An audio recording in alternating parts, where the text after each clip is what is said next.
Jason, where were you born and raised? Tell me about your home life. So I was born in Monroe, Washington, out in the sticks.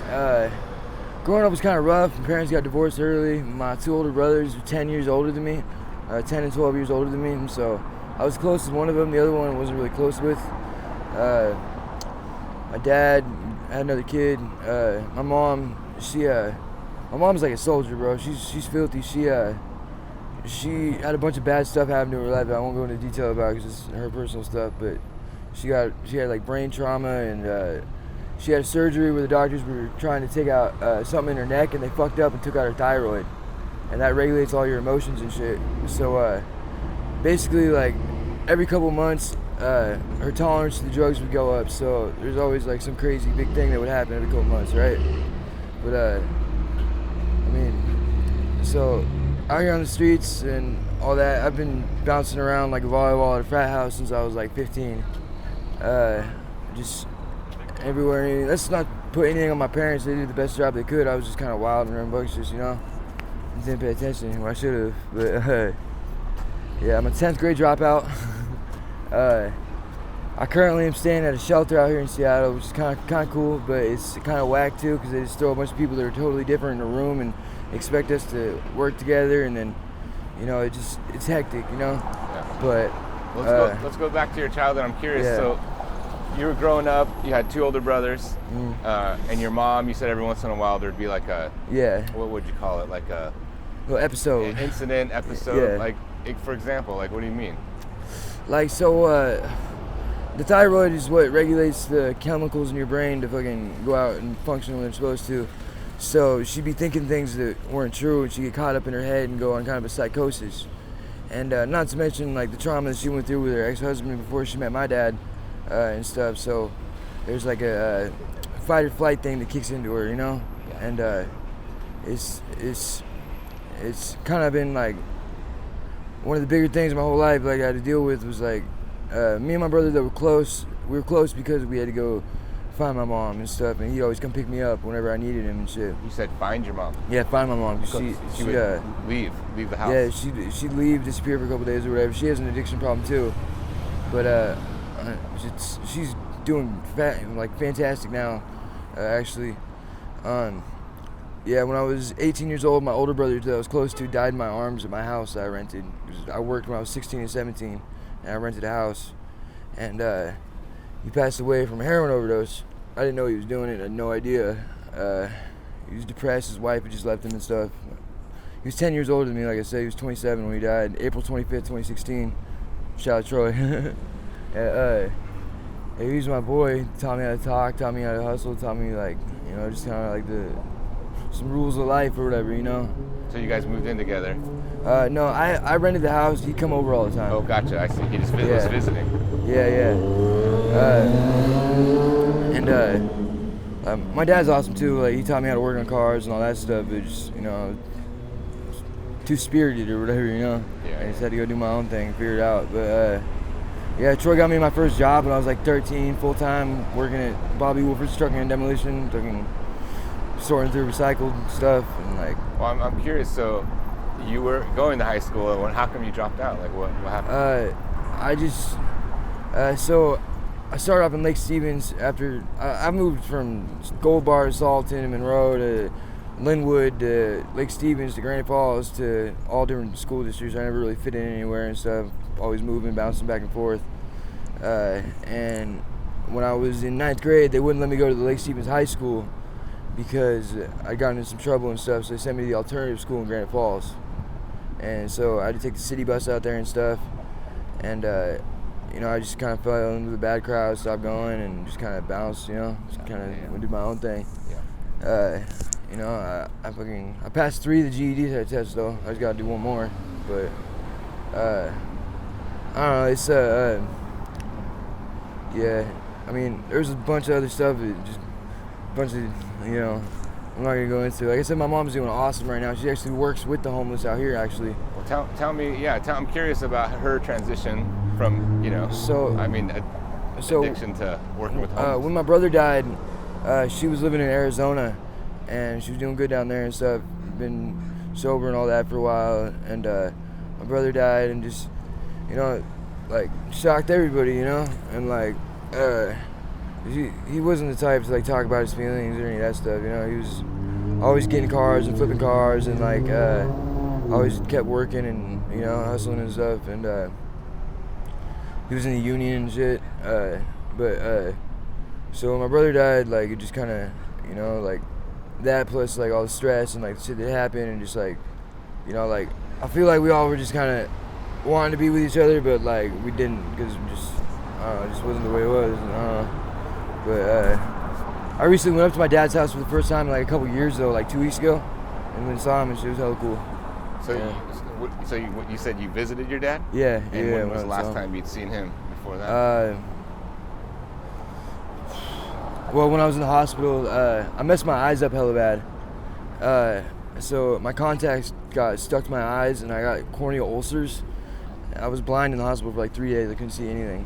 Is that because you're out on the streets, or? I mean, partially. It was partially because I switched to cheaper contacts too, and I thought I took them out, but I didn't take them out. Like I couldn't feel them, and yeah, the doctor said like literally rip them off, and they ripped off the cornea, the front layer of my eye when they did that, and I got to get transplants, but these guys don't really do shit. I can't see shit.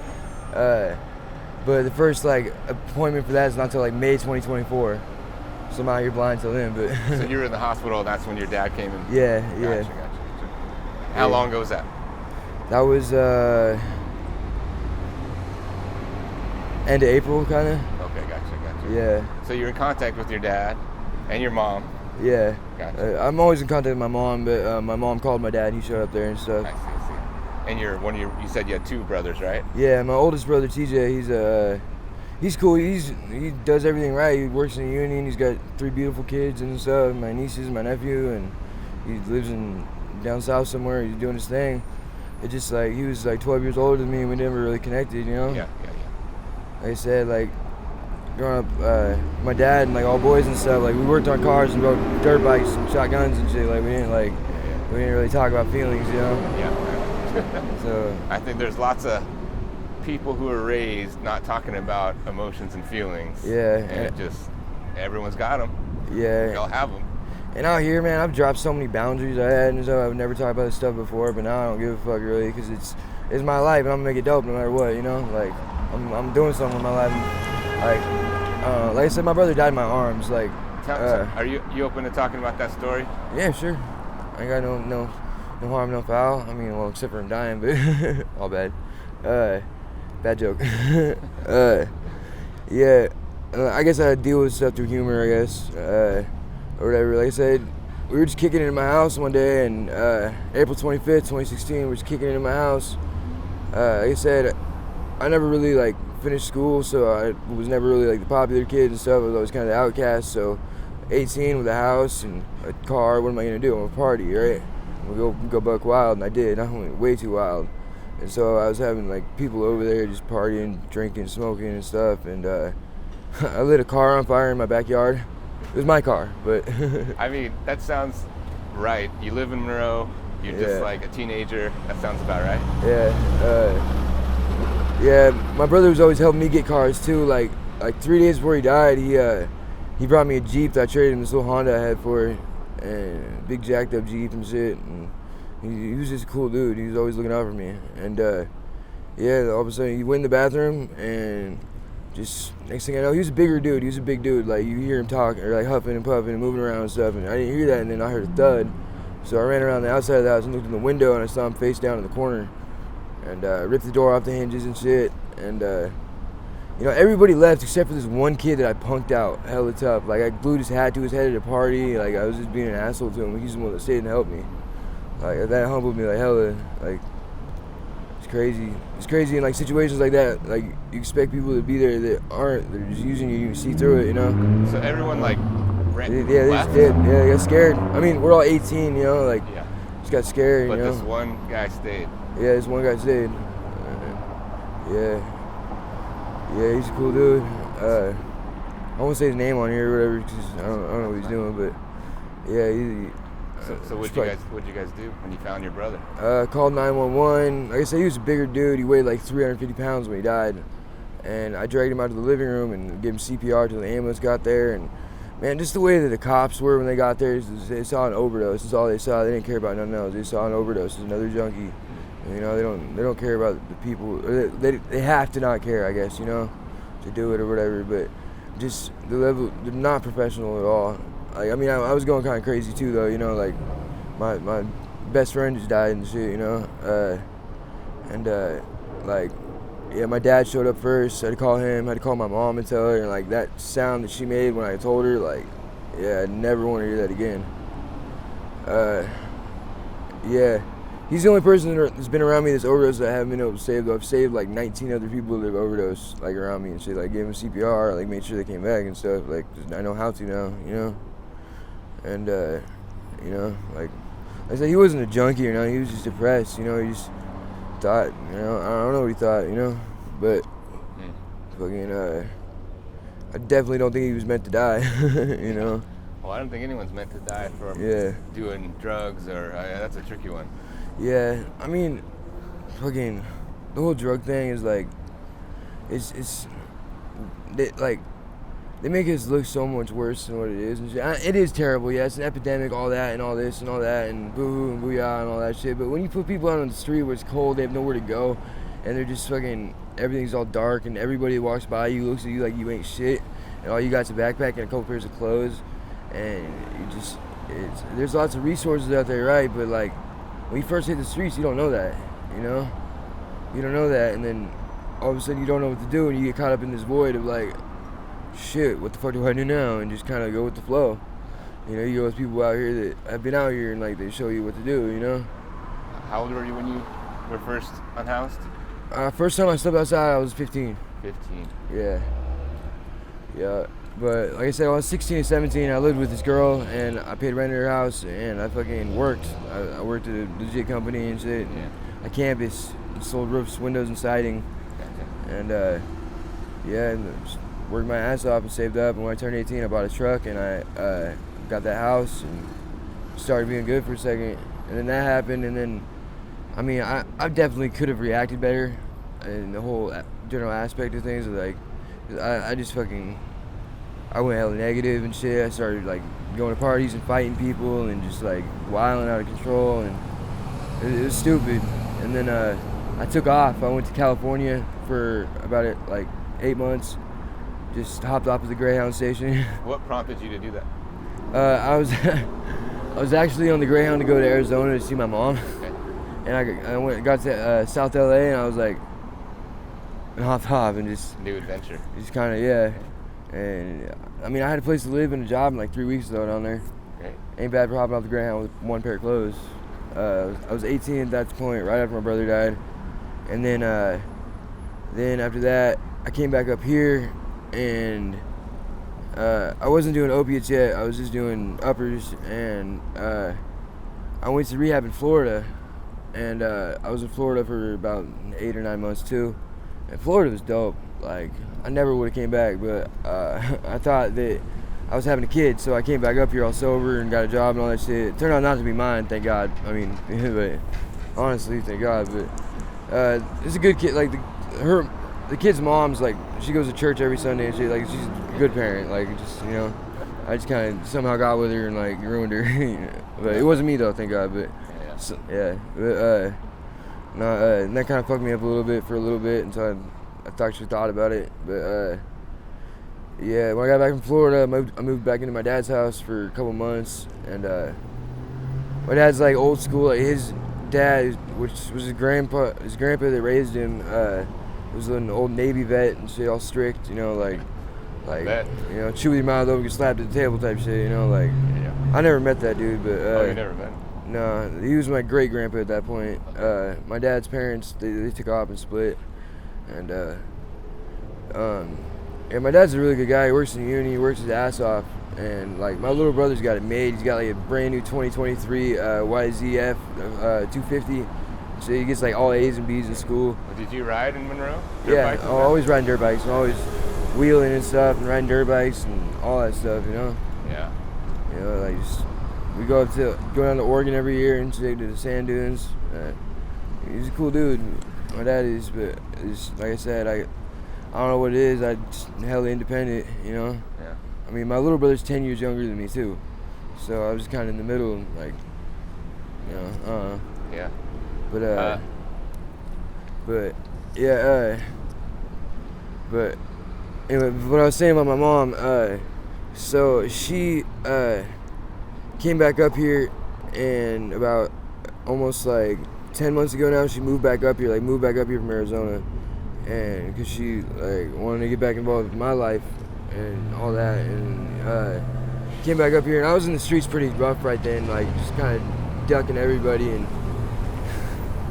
she did the most to find me, which is excruciatingly embarrassing, kind of. But she find you on the on the streets, on the like, street?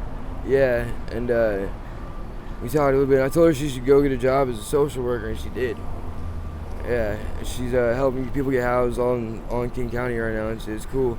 She can't help me because of conflict of interest and stuff. I had to go through a different route, but yeah, it's hella cool. She's actually like, she just got a brand new car, like a brand new this year car for the first time in her life, she said, and stuff. Like, I go out to her house every week.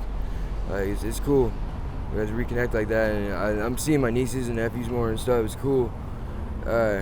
So I was about to get an apartment here like a couple weeks ago, and I was about to get the keys to it through the housing, and then they denied me because of a charge that I got.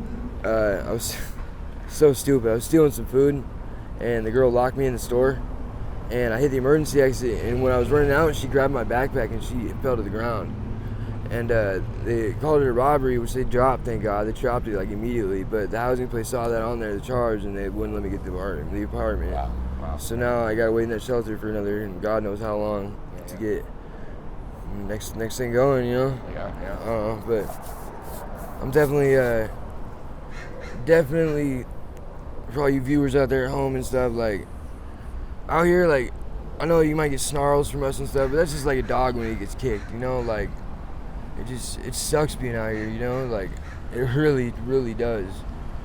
You know, like, the freedom or whatever might appeal to, like, the kid trying to go wild or whatever, but no, this shit sucks. Stay in school, get a job, all that shit. Which I'm trying to really do right now. I'm trying to get all my legal stuff taken care of and, like, actually get on the right track. Like, you know, I'm not trying to, I am doing it. I'm on the steps to doing it. Like,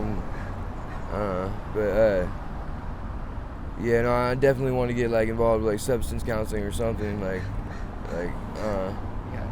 I mean, the barriers are just one after another. Yeah, but I real. see that you keep trying, man. You can do Yeah, it. it's just about your mindset. You just gotta be positive, you know, like,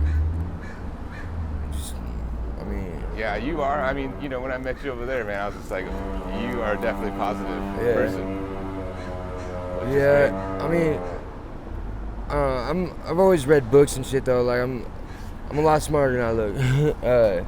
I was always reading books and shit, and like. Me too. Yeah. I got a book in my backpack right now. Like, it just, you know, like, people get caught up in the little things out here, little beefs or little issues and stuff, and they let it ruin their whole life. You know, and that's not me, and I hope it's not anybody that I care about either. But I got a lot of friends out here that just they didn't know what to do, so they just went for it. You know, just went wild on the streets, stealing cars, getting locked up, doing the most, just because they didn't have anyone to call. You know, Yeah. For real. It's like, I mean, you know, how many people I know have been locked up for stealing a sandwich? It's ridiculous. Trying to eat. Yeah, for real. Jason, is there some, I know you touched on it a little bit, but maybe you can elaborate a little bit more. Is there something that you want people of Seattle to know? I mean, there's a lot of things I want people in Seattle to know. Like, no, I don't know. Just don't be so harsh to judge somebody, you know? Like, you don't know what they've been through or what they're going through and stuff. Like, you don't know what you're going through. Like, it just escalates hella quick. And I've seen it so many times. Just like, life's precious, dude. Like, the sound my mom made when my brother died, like, that made me never ever want to have anything to do with anybody, like, getting hurt or anything, like, ever again. Like, that just fucking, that's somebody's mom, somebody's brother, somebody's kid, you know? Like,